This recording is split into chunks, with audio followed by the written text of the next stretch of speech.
ડભોઈ સ્થાનિક સ્વરાજની ચૂંટણીમાં કોંગ્રેસમાં મોટું ગાબડું પડ્યું છે। બક્ષીપંચ મોરચાના પ્રમુખ અને 100 કાર્યકર્તાઓ ભાજપમાં જોડાયા છે। ડભોઈ તાલુકા બક્ષીપંચ મોરચાના પ્રમુખ રણજીત ઉર્ફે જીત ઠાકોરે ધારાસભ્યના હસ્તે કેસરીયો ધારણ કર્યો છે। ડભોઈ કોંગ્રેસ બક્ષીપંચ મોરચાના પ્રમુખ રણજીત ઉર્ફે જીત ઠાકોરની સાથે અન્ય 100 જેટલા સક્રિય કોંગ્રેસ કાર્યકર્તાઓ પણ ભાજપમાં સામેલ થયા છે। સ્થાનિક સ્તરે કોંગ્રેસને મોટો ફટકો પડ્યો છે। કાર્યકર્તાઓએ કોંગ્રેસ પક્ષને રામ રામ કરી દીધા છે। ધારાસભ્યની ઉપસ્થિતિમાં તમામ નવા સભ્યોનું ભાજપનો ખેસ પહેરાવી સ્વાગત કરવામાં આવ્યું હતું।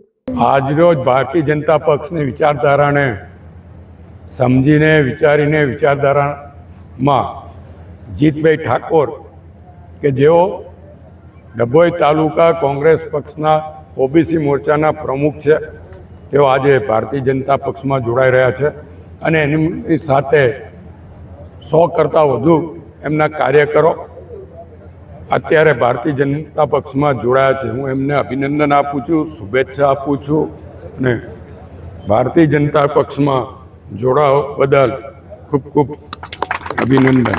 જેડીસી ન્યૂઝ સાથે નિરંજન ચૌહાણ, ડભોઈ।